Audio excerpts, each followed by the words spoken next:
Pauri Lok Sabha seat से BJP उम्मीदवार अनिल बलूनी ने रामनगर के लखनपुर में प्रचार किया और इस दौरान बीएसपी नेता हेम भट्ट अपने कार्यकर्ताओं के साथ बीजेपी में शामिल हुए। अनिल बलूनी ने कहा कि पीएम मोदी के काम से प्रभावित होकर दूसरे दल के नेता बीजेपी में शामिल हो रहे हैं। वहीं बलूनी ने न्यूज 18 से बातचीत में अनिल बलूनी ने कहा पौड़ी लोकसभा के विकास के लिए वो लगातार काम करेंगे।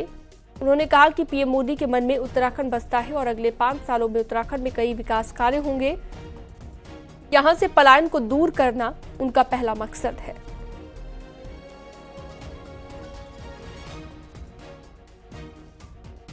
आपने सबसे पहले आईसीयू का निर्माण जो रिमोट हॉस्पिटल्स में वहां किया था, अब क्या मेगा प्रोजेक्ट्स हम देखने वाले?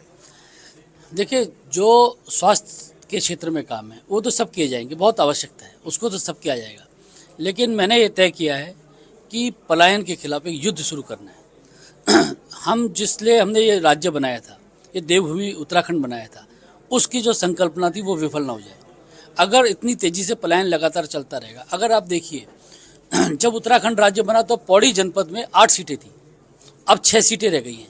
इसके बाद अगर ऐसी यही गति रही तो और कितना होगा। इसी तरीके से अल्मोड़ा है, इसी तरह से टिहरी है।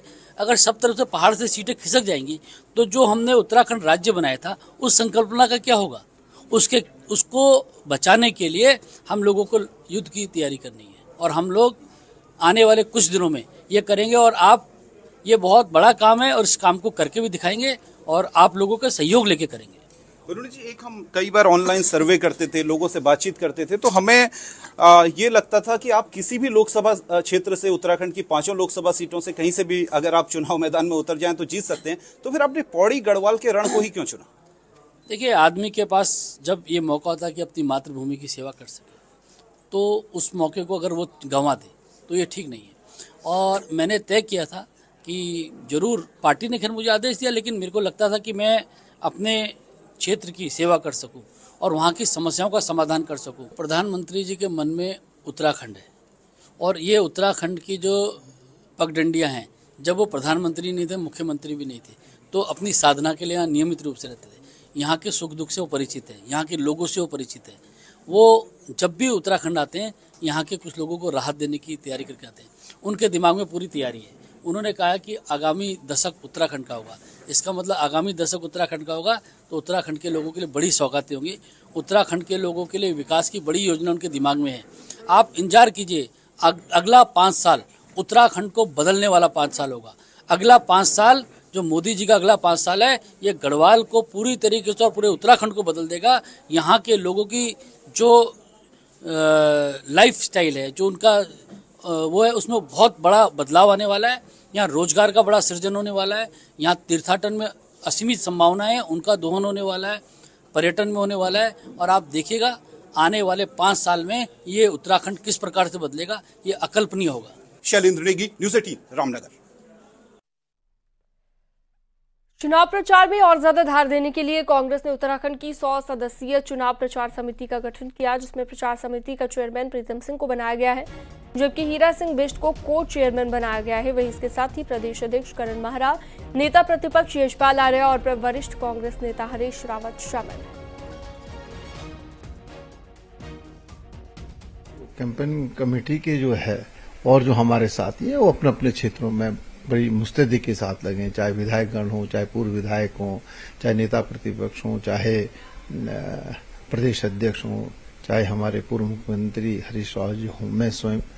आज भी मेरा कार्यक्रम पूर्व निर्धारित है कि हम आज सहिया में जनसभा करेंगे, उसके बाद देहरादून में जो विधानसभा है उसमें कैंपेन करने का काम करेंगे। कल का भी कार्यक्रम है, लेकिन हम बैठेंगे और एक खाका तैयार करेंगे, कोशिश करेंगे कि जिन लोगों को राष्ट्रीय नेतृत्व ने दायित्व दिया है वो हर विधानसभा में जाकर के कांग्रेस के लिए काम।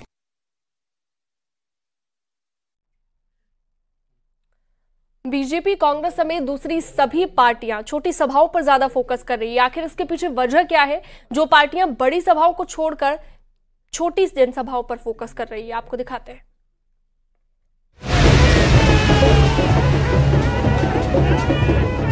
चुनावी बयार में जगह जगह पर नेता छोटी सभाओं के जरिए जनता के बीच जाते नजर आ रहे हैं। बीजेपी और कांग्रेस दोनों ही दलों ने अपने अपने टारगेट सेट कर लिए हैं। जिसमें दोनों पार्टी नुक्कड़ सभाओं के जरिए लोगों को अपने अपने प्रत्याशियों को जिताने की अपील करते दिखाई दे रहे हैं। बीजेपी ने 7,000 नुक्कड़ सभाओं का टारगेट तय किया है। पार्टी का दावा है कि 90% नुक्कड़ सभाएं हो चुकी है। वहीं कांग्रेस ने 1,000 नुक्कड़ सभाओं के जरिए जनता तक पहुंचने का लक्ष्य निर्धारित किया था और 600 से ज्यादा सभाएं गांव-गांव में कर ली है।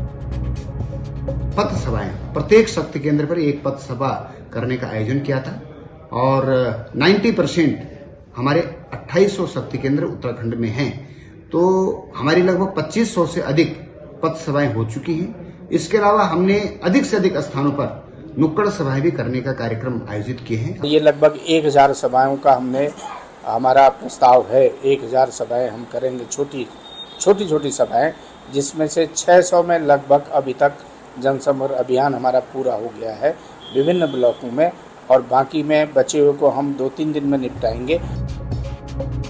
वहीं इन सभाओं का मकसद है कि ज्यादा से ज्यादा लोगों तक पहुंच और दोनों पक्षों का आमने सामने इंटरेक्शन किया जाए, ताकि लोगों के मन की बात उसी समय टटोली जा सके। छोटी सभाओं का मतलब है कि हम बूथ तक जा रहे हैं, हम गांव तक जा रहे हैं, और जहां गांव के लोग बड़े शहरों तक नहीं आ सकते हैं, कई बार रैलियों तक भी नहीं आ पाते हैं, उन महिलाओं के पास जा करके, उन गांवों में जा करके हमारी महिलाएं उनसे मिलेंगी और वहां जा करके उनके साथ बैठेंगी, चर्चा करेंगी, नुक्कड़ सभा करेंगी। सभी दलों को पता है कि बूथ और ब्लॉक लेवल पर जिसकी पकड़ मजबूत होगी, चुनाव जीतना उतना ही आसान होगा। इसीलिए गांव स्तर पर भी पुख्ता तैयारी की जा रही है। न्यूज़ 18 के लिए देहरादून से भारती सकलानी उनियाल की रिपोर्ट। और खबरों में वक्त एक छोटे से ब्रेक का है, जल्द लौटते हैं।